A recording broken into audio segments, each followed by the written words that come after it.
gonna think it's quite loud. Yes, okay. Well, good morning. Morning. Good morning. It's 10 o'clock on a Sunday morning, and I believe we're live. Let's just go with it. Looks like we're live. Well, we're live with us. Says live, doesn't it? Or that counts. This is always very confusing, this process. And we're not in the stone circle. This is getting a very, very strong kind of It's thing. not really there. It's just imaginary stone circle. Yeah, we don't right? have one, right?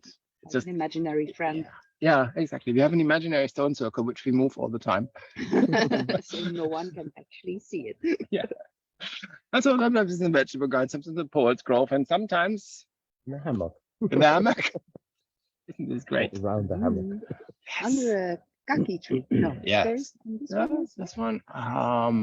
Oh, yeah, I see good this question. tree. It's very nice. It's blooming in color, and I always forget what it's called. And I Mhm. love to now point out that I forget what it's called in English, but I wouldn't know in any other language either. Alright. Um, Nice tree. so it's a nice tree, and it's very shady. And you look into the valley, which I think, in the way, I don't know if you can make it out, but look in the back there. A fabulous view. I think one of the best views. Other than up to Mavo, of course. But first of all, welcome. We have a guest who has brought a lot of people onto the land, because if you hear some babies screaming in the background, it's not that you're imagining it. It's not cats either. It's actually, there are a lot of kids today who are around there. Scattered around the farm, the Quinta. Yeah, your kids who are, so this is a Quinta first. So A, we're first time in the hammock, and B, we're first time of having kids around. And yeah, and so it's been a very interesting and different week, but we'll talk about the week in a bit. And first, kind of talk a little bit with you about how it feels to be at the Quinta. I did this again. Yeah. We should actually introduce ourselves, should. because that's the kind of a sensible thing. Hi, I'm Mountain, originally from Belgium. I use she, her pronouns. And I'm here at the Quinta. I think this is the third time you see me on this screen. Second? I don't know. Third. So I've been here a while, and I'll stay for another month or so. Yep. And I'm Sasha, and I've come with my entire family, which is 5 kids and my spouse. And we've been here for a week now to experience the Quinta lifestyle firsthand. And well, I'm happy to be here. And I'm Stefan. I use he, they, he pronouns, and we're the founder of the project. And I tend to be on the screen all the time because I tend to be here. So yeah, so now question number 1. How was it? Well, how is it? How is it? Well, it's been very nice to start with, but it's been an experience, and it's I'm still trying to figure out what it actually does to me, but it's been very interesting in the sense that I mean, I've always been interested in sustainability. And the hot topic, climate impact and change and that sort of thing, but being here kind of grid is a different experience, because it does bring the sustainability concept much closer in a practical sense. Mm-hmm. I mean, you notice all the sudden, oh, well, there's a shortage of water. Where's the next shower going to come from? Mm-hmm. And the next cup of coffee? And you don't really think about these things as an urban person, because you just basically turn on the tap and the water comes out and it runs away, and that's it. Mm-hmm. Yeah. Here it's much more relevant to think about, where does the water come from? Where does it go to? And in what condition does it go into the ground? And it's more applied. Mm-hmm. Yeah.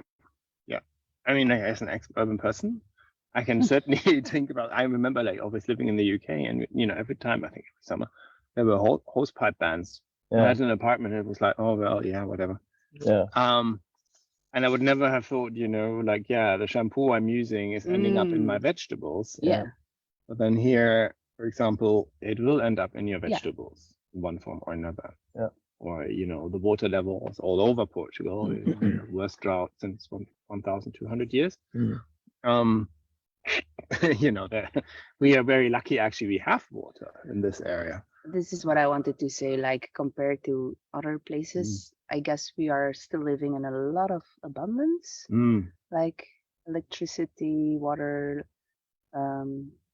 like utilities wise. It's still like, okay, we have to watch it. And I understand that it's different from you just turn open the tap and there will be water always, although I think that's also not going to be true.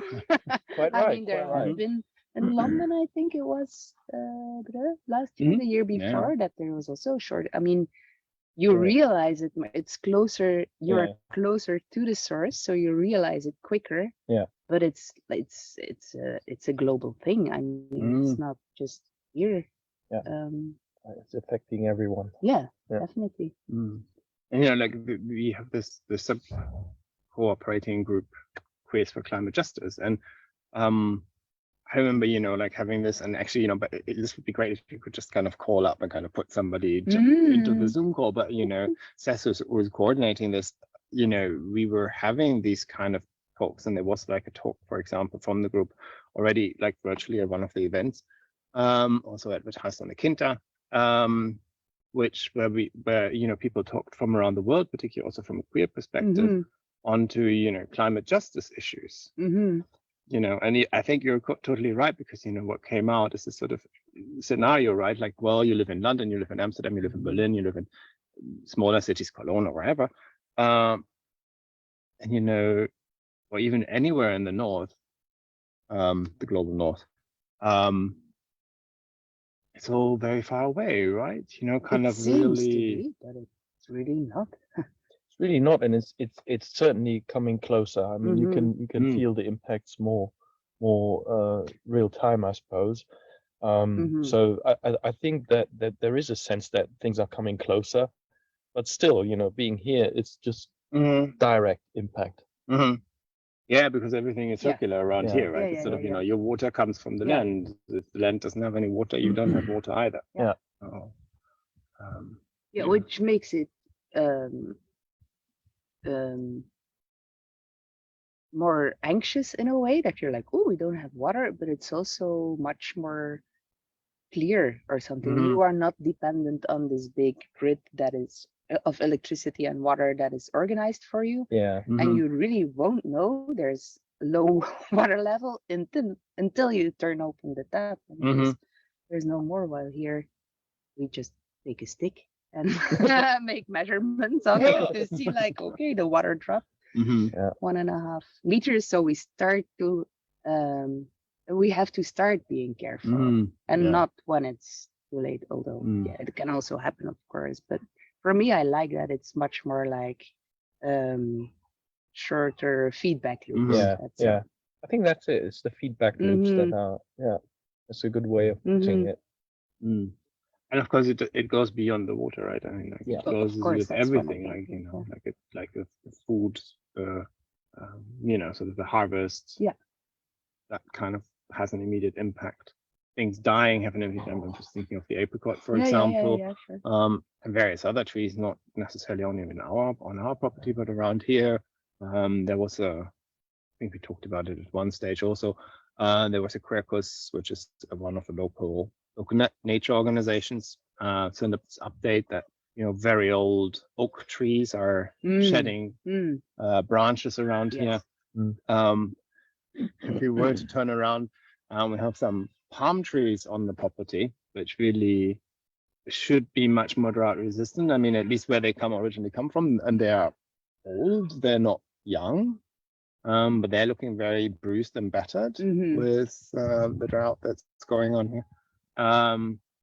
It's not just the water out of the tap; it's like everything. Sure, right? It's sort of like. But that's also very interesting for me here. Like, you wake up and you see what the weather is like. Like, now it's starting to be really cool in the morning since a couple of days, And you're like, whoa, but for the plants and for the vegetables, that's a big thing. If you go from 9 degrees in the night to 30 something during the day, that's like putting a lot of stress on plants. And also this for me is very, very like when you're in the city, you're like, oh, it rains, I can't go outside. While here you're like, it rains finally. Or there is some, it has much more like I don't know. There's like a network in my brain that scans the weather and then like, okay, this has impact on that, because it's so closely related to your daily life. Yeah. And I know that this is bringing it back to water, but I'm just thinking of, sort of some of the weeks where it was really, really hot and we had to, have like emergency sessions in the morning where everybody needed to go and water things because, even the water is a big thing. I drip mean, system.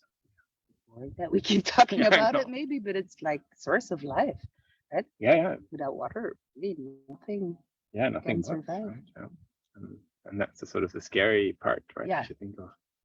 I think in one of the Facebook groups for people moving to Portugal, I think somebody posted this satellite image. It was somebody wanting to move to Portugal, and you saw sort of how green it was on the one satellite image and how yellow it was. And it was a sort of thing of, is it worth moving to Portugal because is it going to become a desert? Which seems like a completely insane thing to say when we're looking at how it looks around us, but it doesn't seem such an insane thing to say when you're actually on the ground. Sure, and already happening in south of Spain, no, the desertification. Yeah. And I'm sure if you look in Portugal, that's probably the same. I mean, we're high up in the mountains, so for us it's maybe a different thing. Still a little bit shielded. Yeah. So it's an interesting, scary observation. It's nice that it sort of comes home to. I think it. I mean, it also it does have, as you said, it starts off a network of in your brain and thinking, oh well, should I use this shampoo now or not, and what am I going to do with the water that comes out of the shower before it starts turning warm, and all that sort of thing. And electricity, I suppose, the same thing. I mean, you're solar here now, and it's you start thinking about, okay, when am I going to start the washing machine, the dishwasher, and this machine, that machine, and the other machine. Yeah. It's not just that will be interesting in winter also. Yeah. I think when there is less now, there's like abundance of electricity, we cannot use it all. But in winter, that will be interesting. Yeah. Fingers crossed. We shall report back how it's working. I think it should. We hope. But yeah, it's definitely. I think it changes your entire outlook. Right? So for me, I remember coming back to the water, but that was being installed. Feeling this kind of thing of like, wow, I can just take a shower all the time, and it's hot, and I don't waste things. It just comes. And now it does feel a little bit like with electricity, like last week, I was talking about. It just feels like, wow, I can put on the dishwasher, I can put on all these things because it's actually in abundance, which is actually also a nice thing. I think that is because I think, particularly when we started off, was talking about water scarcity. It's also to say, well, actually, it's not just scarcity. There's also a lot of abundance. Sure. And I'm not trying to lead over to what we did this week, but maybe I am leading over to what we did this week. But I was just thinking there's so many ways, for example, to make intelligent use of water. And particularly the global north, thinking about it, it's the sort of thing where you sit there and kind of go like, do you realize that every time you go to the toilet, you are flushing drinking water right down the toilet? And if you want to be really serious about this question, I'm not sure what a flush of toilet is, but it's kind of 5 liters, 10 liters. It's quite a lot. I mean, so much as kind of an entire dishwasher. Maybe I feel it would take hours. And you think that a person should drink 2 liters of water a day? Now, just calculate whatever your toilet is, right? Just start calculating. So there are millions of people who don't have access to drinking water. That's why they get malaria, typhus, the entire lot. Not malaria, typhus. and other kind of illnesses. And we flush it down the toilet. And we flush it down literally. the toilet. So literally every time you flush, you're killing whatever 4 or 5 people because they don't have they're not getting. I mean, I know this is over dramatic, but Yeah, it's a weird one-on-one But- comparison. yeah. But yeah, it's a bit like But yeah, the child yeah. in Africa who doesn't get what you're having on your Yeah, plate. yeah. But it's kind of a serious kind of thing. yeah, And then we're not doing anything with the water. We're not doing it. Like what you said. I'm waiting for the hot water to come in the shower. Yeah. Oh well, never mind. Here I am standing. The water I'm using. What do I do with it? Mhm. And the vast majority of people do nothing with it, of course. Well, because they also don't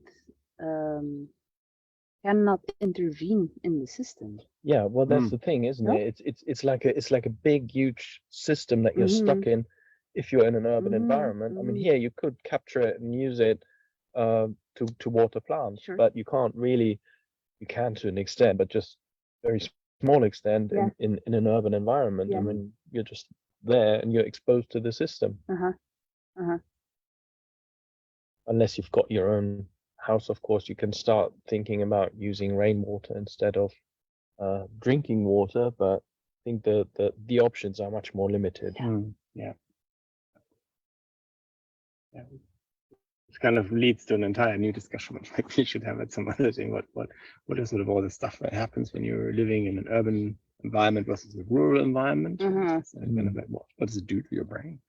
We suddenly we have limited choice of what we can buy here. In an urban environment, you have a kind of massive choice. We can intervene in our water system, our electricity system. Urban environment, it depends on whoever owns the house. Yeah. Regulations, of course. Yeah, definitely. So yes, it's interesting. I think saying that, we've been working with water a lot this week. Mhm. And with resources. Because there's some building work going on at the Quinta. Yeah, I'm building a construction for a dry toilet, compost dry toilet. Wonderful. I like it. I like to build. And it looks amazing. Yeah. And it's fantastic. And it means we're no longer flushing down all those By resources. this time next week, it should be operational. And we'll have a great view, right? Yeah. That's the plan. Over a sort of A pool with a view. a pool with a view. Ah, that's a good slogan. Pool with a view that way. It's looking over olive and almond orchard. So and like there's like down in the valley, and you have these two bigger mountainy kind of things behind them back. Yeah. Yeah, I feel Sunday matinee from the loop. I think that's definitely the one thing. You've been working on a lot of invasive species, amazing stuff there. Cutting mimosa, big time. So, which is really good because we are using it to create mulch, which we are using in the compost and for mulching, and which is now really important. Yeah, particularly like we've noticed it down there, right, in the vegetable garden, like really, plants with mulch on top are doing so well because of it just keeps the moisture in it keeps the humidity in, it shades the plants and the earth around from being scorched by the sun, and it also suppresses weeds that really love all the water that we put into the earth. Like, ooh, yes, I want it too, but then they are too shaded to really grow, so it's like a win-win-win thing. Yeah, which reminds me of our herb garden, which seems to be a weed garden at the moment. There's some herbs in the middle, but they're loving the water. Yeah, of course. Yeah, they're like the strong plants, right? We are trying to cultivate this sensitive me. Yeah. And the weeds are like, Weed invasion.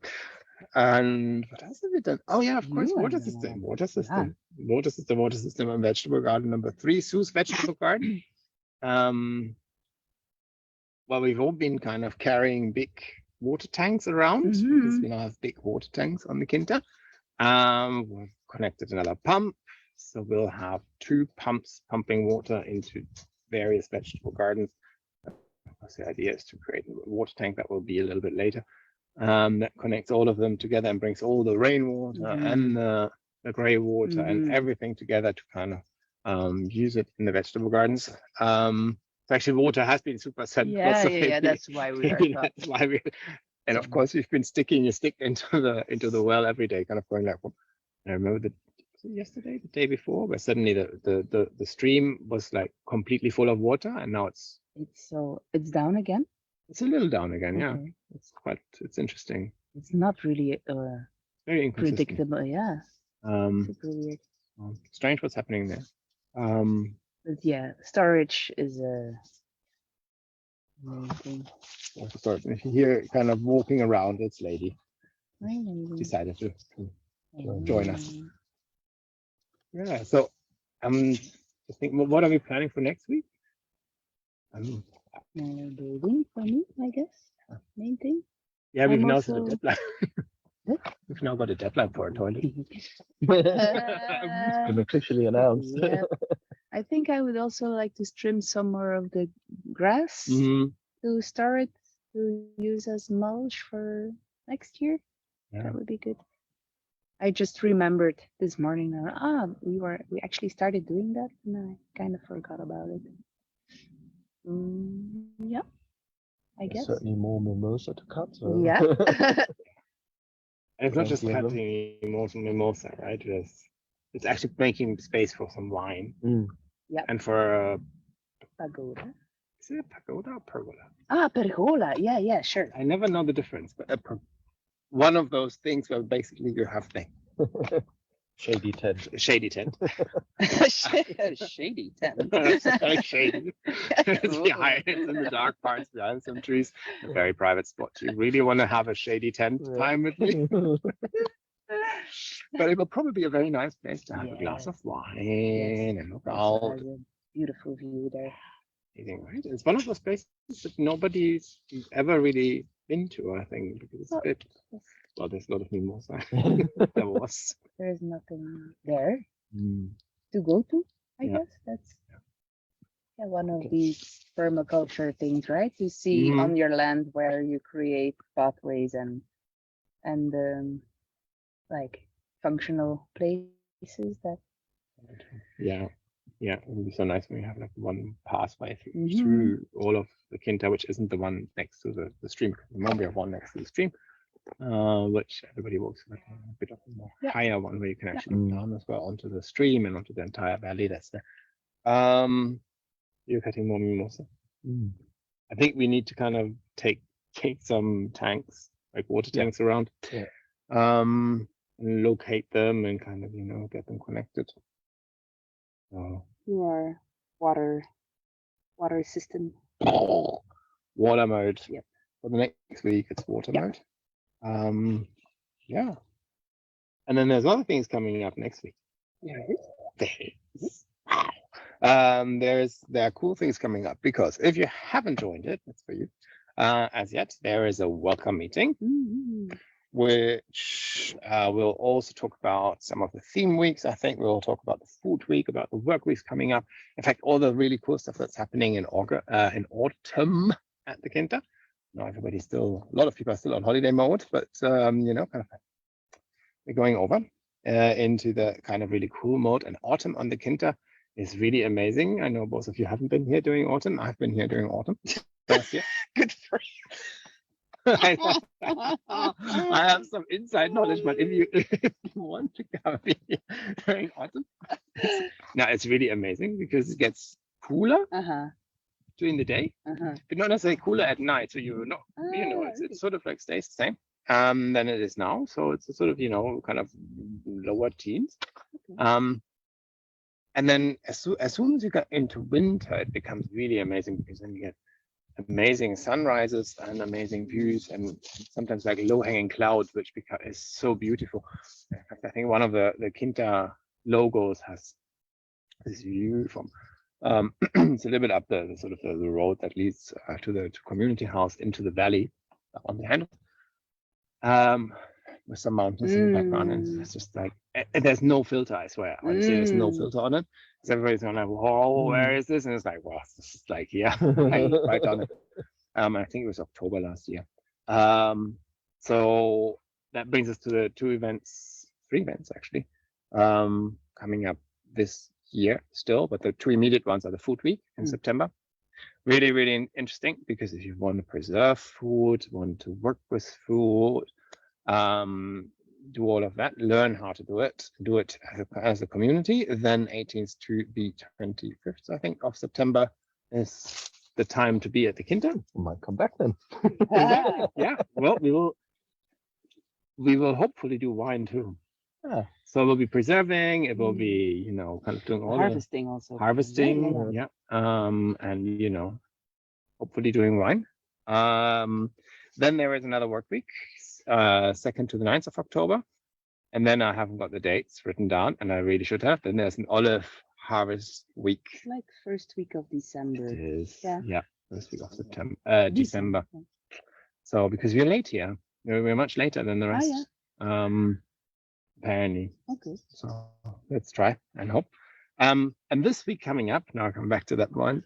We have the welcome meeting at 5 p.m. on Thursday. So if you haven't been to a welcome meeting, want to find out about the Quinta, want to know about all the various pods which are sort of working in the background and are creating this amazing space, like for example, the creative spot pod, which is, for example, responsible for all these kind of lovely artworks. We see one right there, which is it's a great place. It's this kind of little. You don't see it though. Yeah, they don't see it. Try. You can just. I mean, you can do this. Look, you can look actually, I think, yeah, you can undo it. Oops, sorry. Oops. Right. See? There we go. It's here too, right? It's a little drink holder for when you're in the hammock. So you can put your drink there, your book, and everything else. And of course, sorry, lady. You can look. There's some good quote on there from Virginia Woolf, and then there's another one from Be Curious About Many Things. Yeah. Natalie did this, right? Yes. Yeah. Amazing, right? Not fanatical about anything. Things like that. So, so if you're interested in kind of all these pods, you should come to the welcome meeting because that's where you find all of the information. If you love to meet more fellow Quintas and you have been to a welcome meeting, then you should get an invite to the Quinta Social. If you don't get an invite, please send me an email at hello@quinta.lgbt. That's 7:30, I think, on that day. And then on the 29th of August at 7:30, we have the book club, which we've already kind of talked about. Animal studies. I'm almost done with the book. Mm-hmm. I like it. Okay. And you're doing you're currently reading the one for September. Yeah, I should continue. I haven't read this week, but Yes, I'll take it. and after what you said about the book, I'm kind of super curious about it. Yeah, I want to read it. Cool. All right. Yeah. Anything else you want to add apart from is it comfortable in there? Actually, this is my favorite spot, and I would normally lie the other way around, looking into the valley. And I can only recommend for people to come here and try it themselves. Well, wonderful. Yeah. So hopefully see you at the Quinta soon. Bye bye.